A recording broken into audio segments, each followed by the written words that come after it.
Hello again, everyone. This week's topic is something that's very near and dear to my heart, women and conflict transformation. Before we get into this, I want to preface everything by saying that it can be very challenging to read about women and conflict and women's roles in society, about the challenges of gender equality and all these related matter without also encountering the pain and the trauma that women experience and still carry. You may read authors or listen to speakers where between the lines or even very blatantly, there's kind of an anti-male or anti-masculine rhetoric. And I think this is an expression of that pain, which is also historic and complex.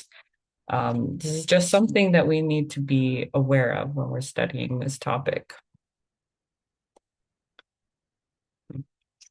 So we may sometimes have to take a step back and remember that the goal is not the feminine over the masculine or to flip the script completely. In almost every modern culture, men have been in dominant positions, positions of power. This is just a historic reality. And we're living through the impact of that reality still today.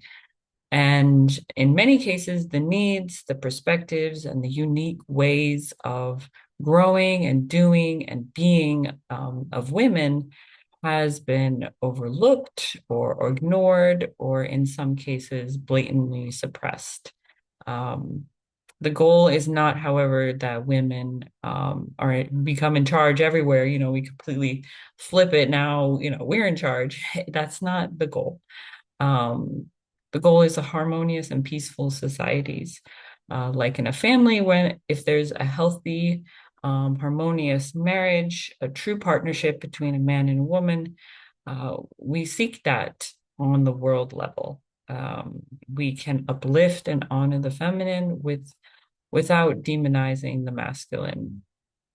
I wanted to read for you a quote from the co-founder of HJI and also the co-founder of my organization, Women's Federation for World Peace, Dr. Hak Jahan Moon. I personally use this as kind of a guiding light. And also Father Moon has spoken on this topic as well. She says, in terms of value, men and women are absolutely equal. Thus, men and women united as one through the original true love under God's ideal of true love were created to become completely equal beings in terms of value, centering on true love by sharing not only equal status and equal right of participation, but also their possessions with one another. Therefore, men and women do not need to confront or contend with each other for, excuse me, they do not need to imitate the other's characteristics, dispositions, or roles, or to covet and take them by force. Instead, by giving what they have to the other with true love and completing the other, they can become united as a bigger whole and share with one another. In the 21st century, women should play a major role in world history by serving as one of the wheels of the engine, pulling forward the construction of a peaceful world together with the men. Going beyond the century of power and technology, women are the central axis in building the century of love and the peace culture, and their role will be more important than ever before. We have also had a long history of mostly Western-driven feminism of various forms and waves throughout its history. There are some great accomplishments of the feminist movements and waves. Without those women who fought for equal rights, I wouldn't be here giving this presentation, for example. Without the basic right to vote, for example, which women have had to demand and fight for, we would be very limited in our ability to impact on issues that affect our lives, which are often forgotten because it doesn't impact men the same way. But there are also weaknesses of feminist movement. And I think a lot of it has come out of the trauma of being subjugated and treated less than, which is understandable given human history. And much of the feminist movements, I believe, came out of kind of a reaction to patriarchy, which places, one over and against the other, or a reaction to androcentrism, which is the unconscious assumption that the masculine is the standard and the norm, but where the feminine or anything else is a variation of the norm. And as Mother Han and Father Moon have advocated, all of this has placed men and women in adversarial positions, relationships. And as Dr. King, Gandhi, Mother Teresa, Mandela, and others have advocated, violence is harmful to the recipient as well as to the instigator. So patriarchy and androcentrism is also harmful to men as well. What is the goal? We have to be clear about that. The goal is, I don't think the goal is for everyone in the whole world to become a feminist. Feminism is a tool, and it can be a useful tool, or it could not be used very well. Again, the goal is a healthy, harmonious, peaceful world for both men and women. But we listen and we really read and we understand for the sake of knowing and understanding and seeing clearly. So when we encounter that pain or the trauma, we sometimes we have to take a step back and see and understand the heart behind it. And I think at the end of the day, it's that longing for a peaceful and harmonious and wonderful world. And finally, we have to remember that gender equality and the many challenges surrounding it is further complicated by nationality, by ethnicity, by socioeconomic status. Just for example, in the United States, a white woman of a higher socioeconomic class has more privileges and opportunities compared to a Black man living in a poverty-stricken neighborhood. So in this way, socioeconomic status and ethnicity also plays a part in this gender dynamics. So in all of this, we have to keep in mind there are many layers to these important relationships between men and women. So now that we've kind of get a little introduction of important things we need to keep in mind in this discussion, let's get right to it. So let's look at how war and conflict impact men and women. Of course, war is terrible for everyone, but there are different general experiences of men and women. I'll highlight a little bit for men and go a little bit more in depth for women, because this is the Women in Conflict Transformation session. So when it comes to armed conflict, men tend to be the soldiers on the front line, giving their lives as soldiers and combatants, right? There's basically no reliable data on the global level looking at deaths and conflicts broken down by gender. When we look at data about how many people have died in a particular conflict, it can be direct, that is soldiers and militia, those who are actively fighting, or it could also be indirect deaths and casualties. Those are people who are kind of caught in the crossfires. But it's hard to get a global level data set, because data in each conflict may be collected differently by different organizations.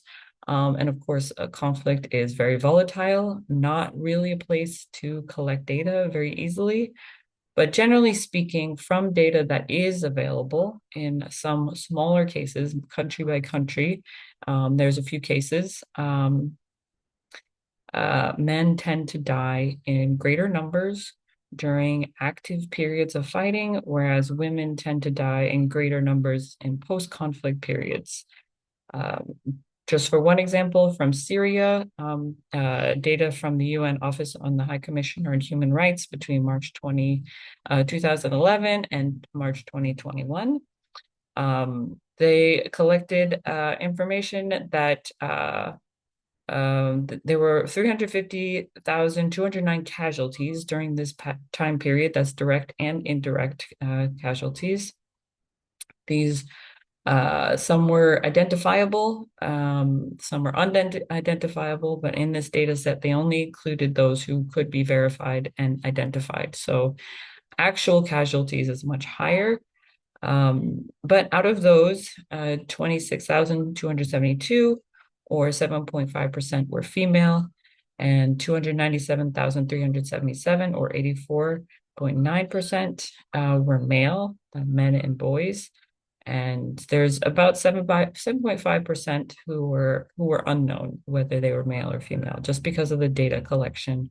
It's very difficult in a conflict. But this just highlights that the greater numbers in active conflict are amongst men and boys who are giving their lives and losing their life.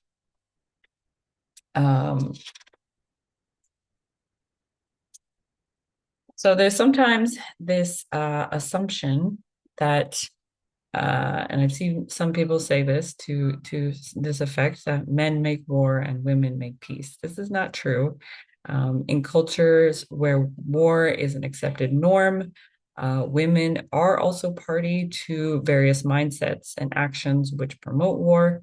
Women can also be part of promoting and enhancing and supporting psychological warfare, which leads to dehumanization, which leads to greater atrocities and conflict and war. And there are many factors which essentially force men to take up arms. There's severe economic disadvantage is one of them contributing to war. Men, especially in traditional societies, tend to be the providers, but if there's no opportunities, it's frustration and creates a cycle, and it's easier to be pulled into war and conflict. Many radical groups prey on people's desire for inclusion, and this desire to no longer be at the bottom, just receiving whatever comes, but wanting to take charge of your own life. And I mean, personally, I believe that a lot of the driving forces for war and for men to take up arms is distortion of a God-given inclination that men have to protect and to defend. We also cannot forget that many boys, along with girls, are forced into service in various militias. According to UNICEF, between 2005 and 2022, more than 105,000 children were verified as recruited and used by parties to a conflict. This is just a number that could be verified again, so it's likely a much higher actual number. Children are used as soldiers, scouts, cooks, guards, messengers. Some are abducted, some are driven to joining militias out of poverty just because they want to provide for their family. And joining up is a way to do that. So boy or girl, this is terrible tragedy. Then when we talk about women in conflict, it's usually in terms of being passive victims of the conflict. But before we turn to some of the unique ways that women are negatively impacted by conflicts, let's look at this very interesting research study on the Women's Activities in Armed Rebellion Project by Meredith Loken and Hilary Matfis, published in 2023, just a few years ago. They looked at women's participation in over 370 groups fighting in civil conflicts between 1946 and 2015. And they looked at women's participation in these militaries in three dimensions: as fighting on the front lines, performing auxiliary roles, and holding leadership positions. Women do often participate in non-combat roles such as medics, spies, smuggling weapons, recruiters, fundraisers, propagandists, those public-facing roles that help give a good face to the domestic and international observers. Many women fill those roles. There are also, these are the various auxiliary tasks that they looked at. Women's participation in the front line can vary from group to group. Some tend to have more, whereas some may, it's like very, very rare. So depending on the country, depending on the group, it may be different. These are just some based on the groups that they looked at, their findings. Amongst the rebel organizations that they studied, 63% included women in some capacity. 56% of these groups had women participating in non-combat roles, and at least 53% included women in frontline fighting, and 45% had women in leadership roles. Most of the women were incorporated into the existing structure of the groups, but over a third of the groups had a specific women's wing of the group. 32% of the groups had a non-combat women's wings, and 15% had a women's military unit. I highlight this just to make the point that women do willingly engage in conflict and violence. Yes, in lower numbers compared to men, but thinking that, women are somehow naturally predisposed to peace, more so than men is not entirely accurate. There's a lot of nuance. While men do account for greater number of deaths related to conflict, both direct and indirect, women are impacted in a few unique ways. I'm just going to highlight 4 areas: malnutrition, reproductive health, sexual violence, and caring for others. In terms of malnutrition, as you can imagine, it's difficult to nearly impossible to get proper nutrition during conflict. It's the same for everyone, men and women. But women tend to eat last and least. UN Women in 2004 quoted estimates that there are 345 million people who are severely hungry, and 60% of whom are women and girls. This is much higher in conflict areas when women have to become the major winners of their household. Their husbands or their fathers are fighting, or they were killed in combat, or even indirectly. These households are hardest hit by hunger. Usually, the mother is the one who skips the meals. Women tend to be more vulnerable to vitamin and iron deficiencies as well, just because of our physiology. In Ukraine, one example, 52% of Ukrainian women say that food security is one of their biggest concerns, compared to 29% of Ukrainian men. This is within the most recent conflict. Also, women, mothers who are breastfeeding and their children are especially vulnerable. When you're breastfeeding, you need extra nutrition to provide that high quality milk to your child. But if you don't have that nutrition, it's very, very difficult. In terms of reproductive health, it is very poor to non-existent in conflict zones and crisis areas. Sometimes something simple like sanitary supplies during menstruation, difficult to come by. When it's lacking, women have to stay home. Young women don't go to school. Makes life very, very difficult. It's an extra burden when these kind of things are not available. Pregnant women lack basic medical care and will have to give birth in terrible conditions, very unhealthy and unsafe conditions.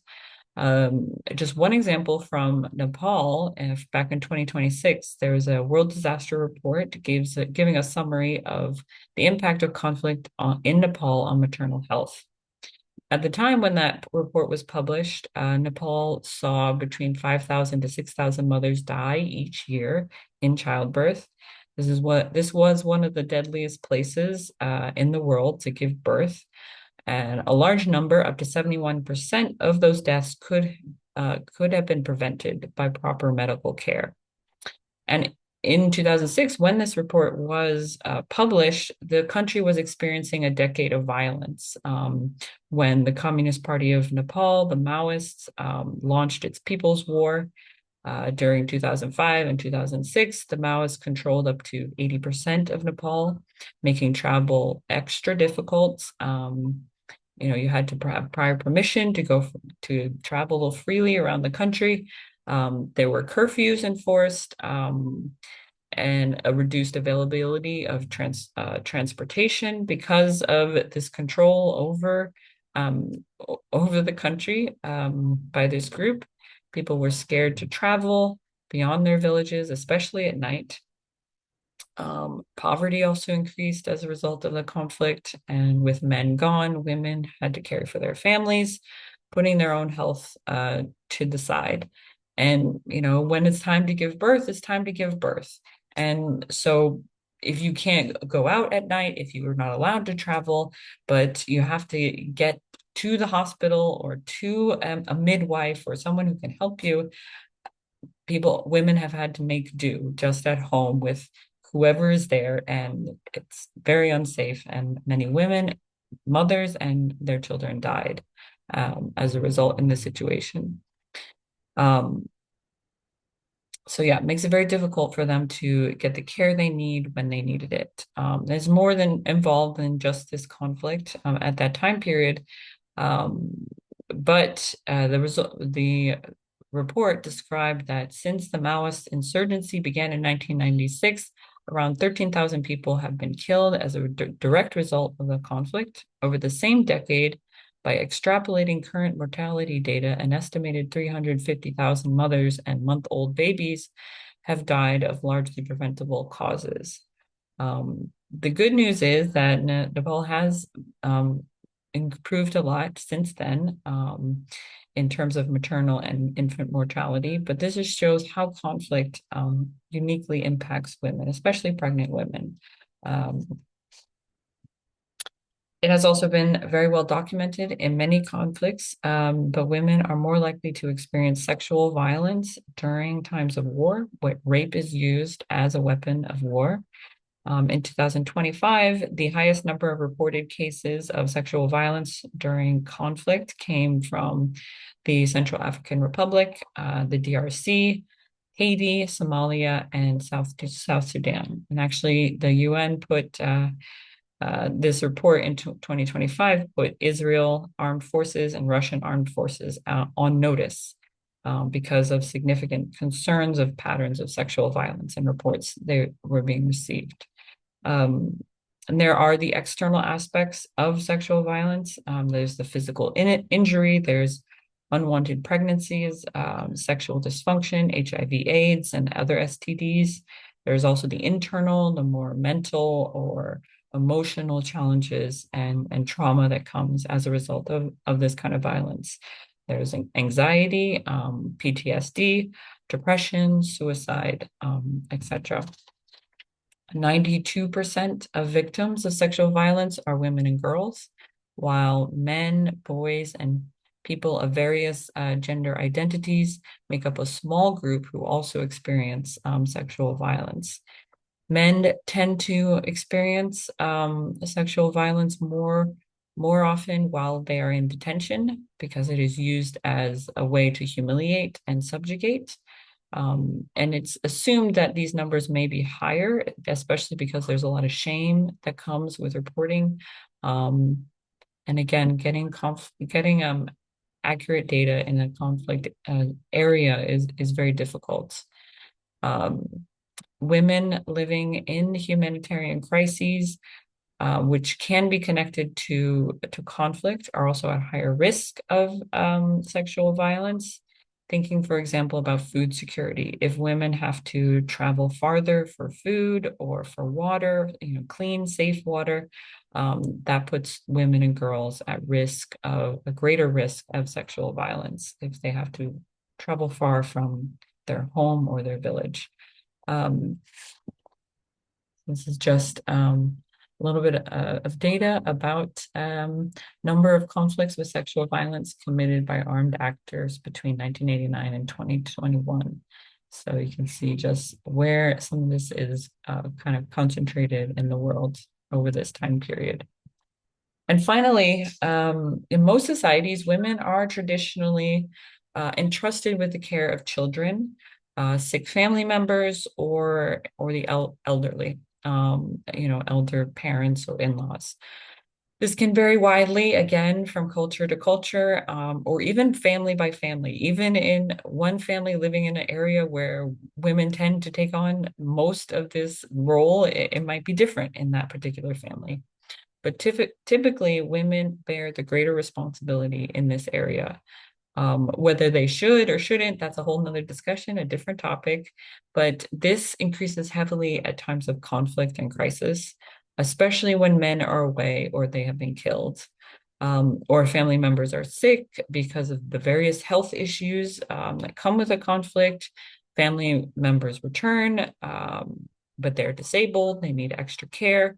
There are many long-term health-related impacts of war and conflict, and women may experience those impacts personally, or they're caring for a family member who has. So, it just shows there's an imbalance, and there's just extra that women have to give, and usually their own needs and their own care goes last. Post-war demographics also shift dramatically in post-conflict situations.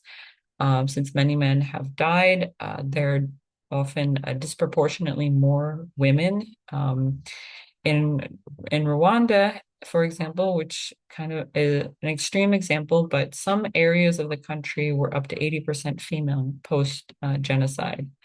Um, in all of this, we went over just a few things, but it's not about comparing. It's, who has it worse, men or women?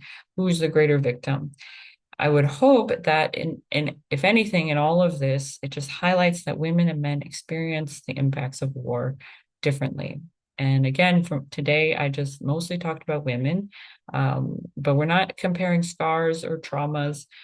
In war, everyone loses, but we need to understand the different impacts so that we can offer the proper care in building positive peace at the end of the conflict.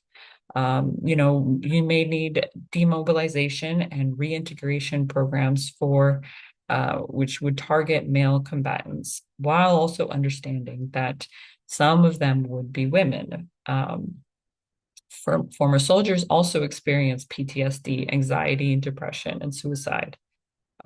You may also need to make sure there's mental health and healing and support for victims of sexual violence, which is a different kind of intervention and program, while also making room for that small proportion of men and boys who may have also experienced this kind of trauma. So it's just understanding the differences so that we can help people in the best way possible. But women are not just passive victims of conflict. Women can and do make some important and significant contributions to peace. When it comes to peace building and conflict transformation, what are some of the comparative advantages that women have? There are certainly many things that men and women can do equally well because we are human beings. But what are some of the unique qualities of women which are needed in this realm of peace building? In a previous presentation, we talked about how women are largely missing from the peace processes. But it's not enough just to have women there and present, but of course, each individual, again, may be different, but we have to understand generally what are the unique perspectives and abilities that women can contribute and ways of doing things, which can be in collaboration and cooperation with men. So again, I'd like to highlight something from our founder, Dr. Hak Ja Han, founder of our university. She said that women are independent beings who represent God's feminine aspect and thus make men whole. It is time for women to rise above the popular trend of trying to improve their status by imitating men. This only casts the relationship between men and women as one of competition in a culture that ignores their God-given and God-incarnating uniqueness. God designed men and women for a relationship in which each gives their divine and unique gifts to the other, and each receives the other's divine and unique gifts with true awareness and love. Women are not men's assistants any more than men are women's assistants. Women and men need each other's protection. Through the true man-woman relationship, each perfects the other and becomes one with the other. Each is part of the other in the creation of a greater whole, embodied as a child, as a family, as a nation, and as the world. So I encourage you, if you're interested in this topic, to read from other authors about how women can and do uniquely contribute to peace. There's a lot from UN Women. One of the readings this week is about mothers in Sri Lanka.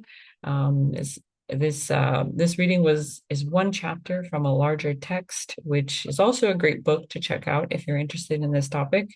But today I want to present a little bit about my perspective, which is only part of a bigger discussion. What is the comparative advantage that women bring to peace? Um, we would need an entire course to dive deeper and broader on this topic. So this is just kind of introductory. I believe that women have a unique capacity for the maternal quality of love. And what does this mean? It doesn't mean that all women have to be mothers, having given birth to their own biological children and raising them in order to have this ability. In our world today, some women choose not to have children, or they're unable to have children. But whether a woman becomes a mother or not, women have this capacity for maternal love. What is this and why is it important for conflict transformation and building peace?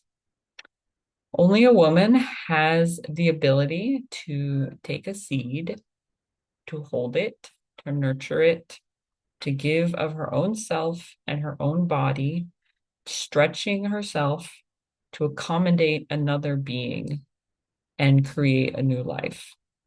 The maternal heart is not just an external function, the taking care of or raising children. In our world today, more and more men also help with taking on childcare roles. And it's not just women who can change diapers and feed children, but when we get down to the very basics, only a woman has that capacity to create new life out of her own self. And I think this points to an internal and an emotional, a spiritual, and mental capacity, which can be transformative for our world. A woman has a womb, and what does the womb do? It stretches and expands to allow for another to exist and grow.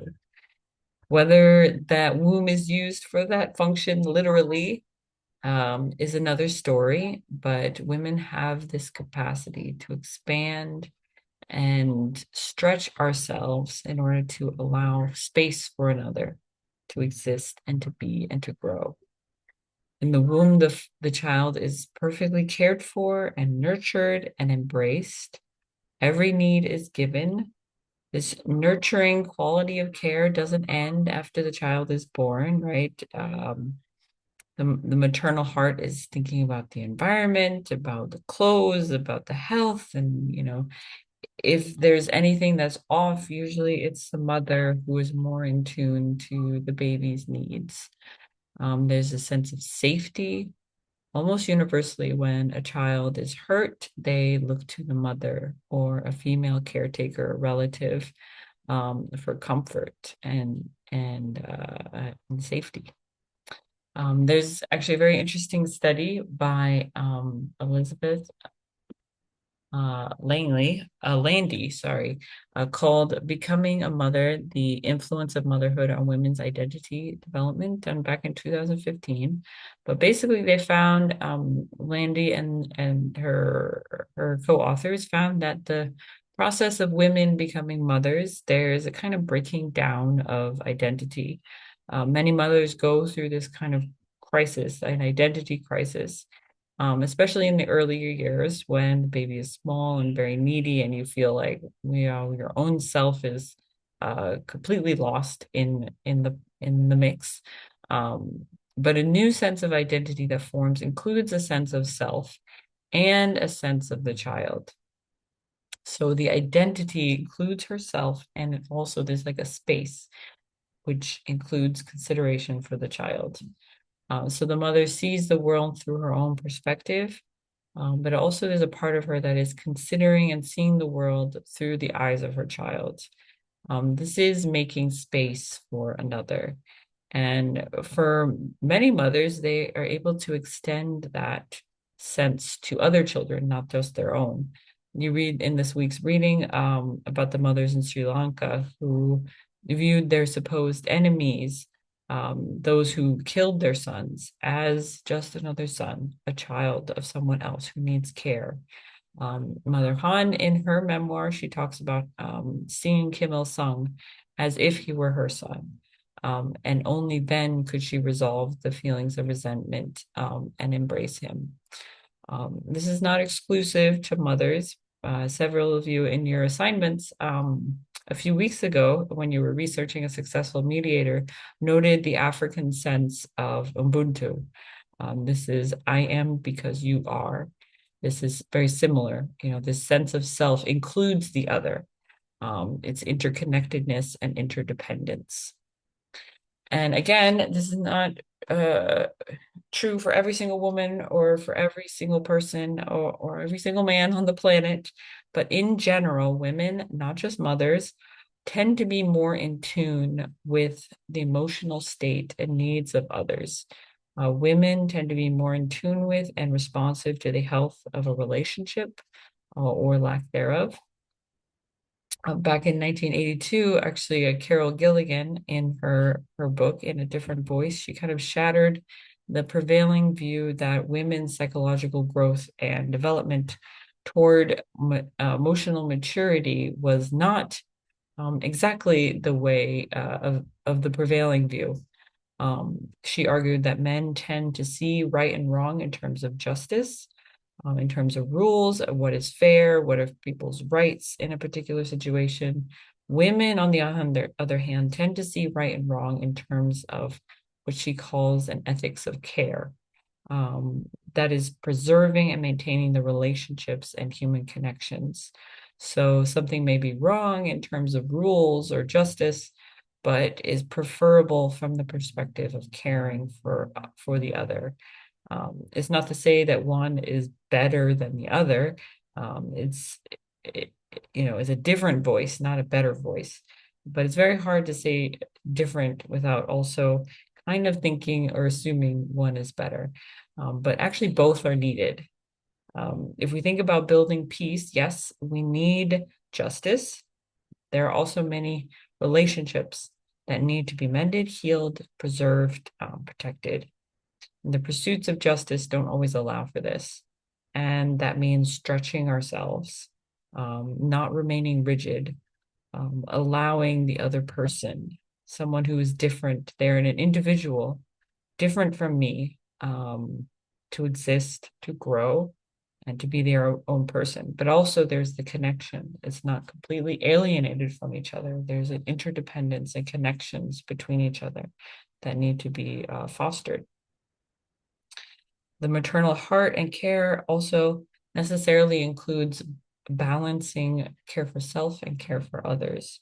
Mothers quite literally learn in pregnancy and breastfeeding that if you don't care for yourself properly and well, it is detrimental to the health of the child, or the one you want to care for. There's this very interesting book called Maternal Thinking Toward a Politics of Peace by Sarah Ruddock. It's very philosophical, so I would only recommend it to check it out if you enjoy reading philosophy. I'm not a particular fan of philosophy, but this intersection of the values and lessons of motherhood and creating peace is something that's very interesting to me. She outlines three major aspects of the care that mothers provide or that is included in maternal thinking.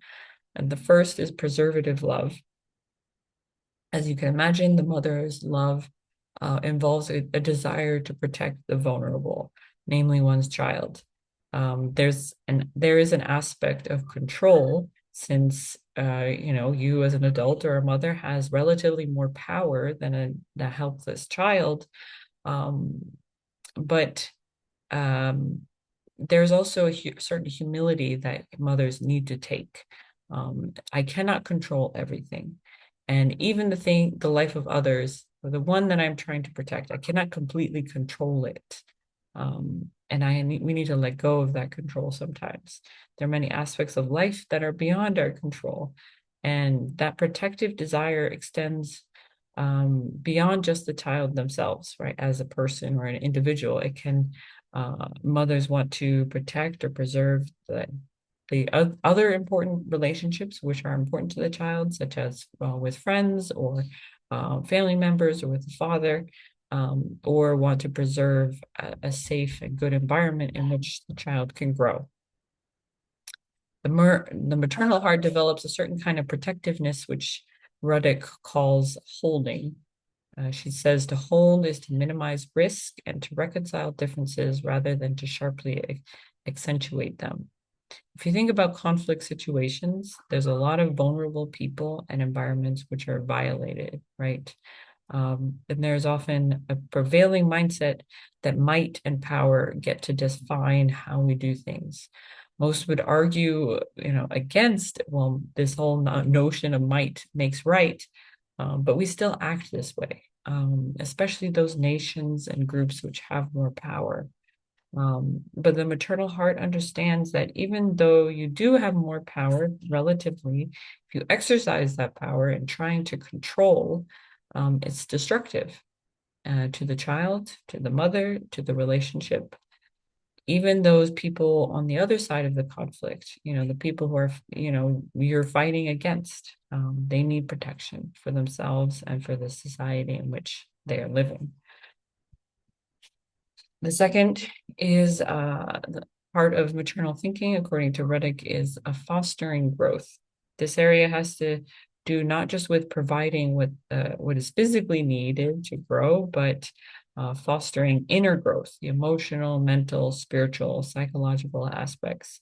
This involves nurturing without suffocating, balancing between knowing when to intervene and help and when to step back and trust. Even difficult situations can be opportunities for growth, and swooping in to save, quote unquote, save the child doesn't always help. Fostering growth also means adapting to changing needs. What is needed today is not the same thing that is needed tomorrow. There's a needed flexibility, and it's also not a one-way street. As the child grows, the mother also grows and changes. Ruddock says that at the heart of a mother's arrangements is a home. Whatever is its particular structure, a home is the headquarters for a mother's organizing and child's growing. Home is where children are supposed to return when their world turns heartless, where they center themselves in the world they are discovering.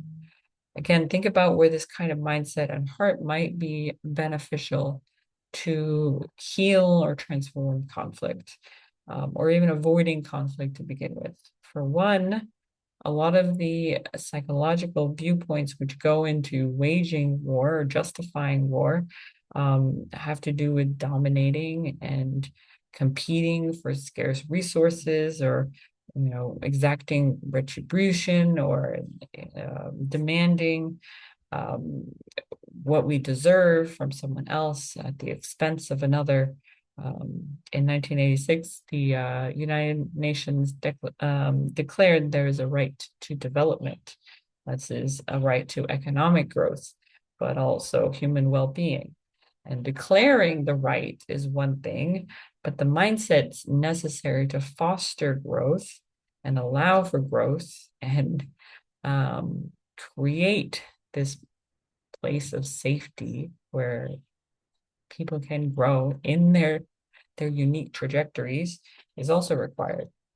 We are constantly assailed with many difficulties and many challenges, and I wonder what would that emotional, psychological resting place of a home, what could it look like on a community or a nation or a world level?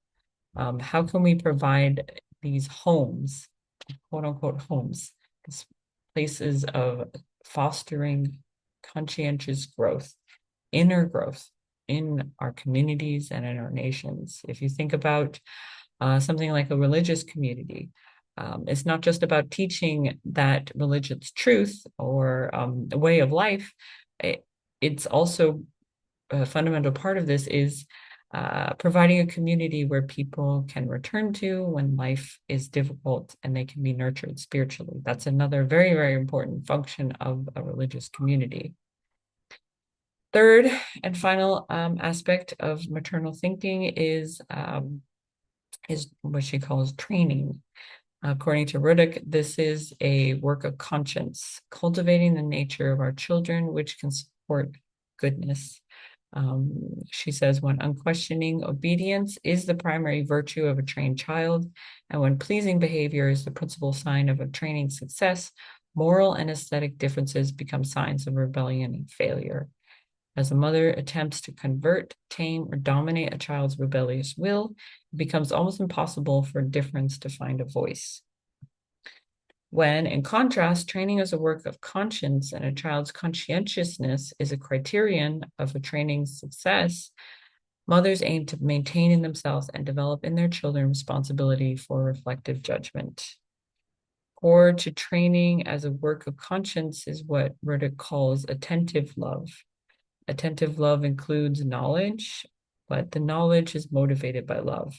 So love will not be destroyed in the knowing. This knowledge is seeing and accepting the other as they are, not in the way that you imagine or think they are supposed to be. This attentive love is concerned for and considers the other without trying to change or convert or dominate that otherness. It lets the otherness be. It doesn't cling or clutch, but allows the other to grow in, kind of harmony with our previous point about fostering growth. What does this all have to do with, peace and peaceful transformation and conflicts? Maybe you can start to think about, imagine what would be different if some of these maternal values this maternal thinking is applied to how we relate to each other in the peace building arenas. Not in a condescending way. After all, there's a natural asymmetry between mother and child in that particular relationship. But how could we apply a maternal heart and care in ways that allows for diversity, the conscientious growth of the other without domination, and with interdependence and a balance between self and other. A mother who tries to hold too tightly to, her child and her notion of what that child should or should not be, will end up finding that that is very destructive. Of course, when you look at a particular conflict, there are a lot of things that definitely need to change, and there are things that are definitely plain wrong that are going on in that conflict. But we do need justice. Specific things need to change. But in our approach and how we bring about those changes, do we do it from the perspective that, you're evil, you're bad, you have to change, or do we do it from the perspective of conscientious training, of fostering growth, and also from protection, protecting what is good? According to Rudick, she says that it is enough to say that there is a peacefulness latent in maternal practice, and that transformed maternal thinking could make a distinctive contribution to peace politics. Going back to our discussion on nonviolence, Rudick actually makes a connection between maternal thinking and nonviolent principles. This kind of thinking and mindsets that justify or say that war is necessary or cannot be avoided is directly counter to motherhood. She says that mothering begins in birth and promises life. Military thinking justifies organized, deliberate deaths. Any parent can tell you that all these aspects of maternal care are not easy. Even despite our best efforts, it can be quite a battle. Even every single day can be a battle. All kids are different, but some are very, very strongly resistant. despite our best efforts. So in Rudick's summary, she's saying that the skills you learn in dealing with these difficult situations and difficult children are very similar to the skills that actually we need in dealing with the difficult people and groups and situations that we encounter when dealing with conflicts and trying to build peace. Rudick says that from the perspective of nonviolent activism, what is striking about mothers is their commitment to nonviolent action in precisely those situations where they are undeniably powerful, however powerless they may feel, namely in their battles with children. Children are vulnerable creatures and as such elicit either aggression or care. Recalcitrance and anger tend to provoke aggression, and children can be angrily recalcitrant. I can think of no other situation in which someone subjects to resentments at her social powerlessness under enormous pressure of time and anger, faces a recalcitrant but helpless combatant with so much restraint. This is the nonviolence of the powerful. That kind of nonviolent restraint that Rudick is talking about is because of that underlying desire to protect, to nurture, and train their conscience. It's born of love. And the goal is not nonviolence for its own sake. A mother isn't thinking, well, I'm going to practice nonviolence. No, the goal is to support and empower the growth of a mature, conscientious adult, so they can have a moral, happy, good life for their own sake. Um, the heart is for the future. So you willingly adjust and adapt and stretch and reflect on yourself and change and mold yourself for the sake of love and for the sake of the future of the one you're caring for. If you recall from our discussion on Gandhi and Dr. King, a principle of nonviolence is that willingness to endure suffering. I think there is definitely also that aspect in the maternal heart. If you think about childbirth, for example, it's a very painful experience. Of course, each birthing is difficult and different for each woman, but most women say that childbirth has been the most physical pain they experienced in their life. But there is a willingness to go through that. And why is that? Because it's necessary to bring a new life into the world. Plus, when giving birth, the mother can't go anywhere, actually, right? You have to be right there. So within that maternal heart is that willingness to suffer together. We are going through this together. I'm here with you. Um, of the one of the readings, again, I really love this case study, as you can probably tell, but of the mothers in Sri Lanka, they were faced with war and violence and destruction of something that was very precious, their own children and their own lives.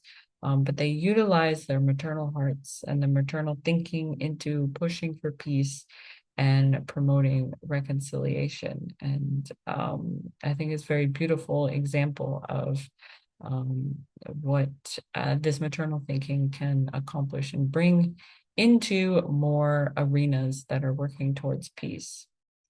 As I said, this is just one aspect of how women can contribute to peace, which I decided to highlight today. And I hope it was clear to you that I'm not necessarily only talking about literal raising of children and motherhood. The skills and the mindset and the heart set that are learned and utilized through this process of motherhood can be something that is very much needed in peace building today. Perhaps this also got you thinking. I hope it did.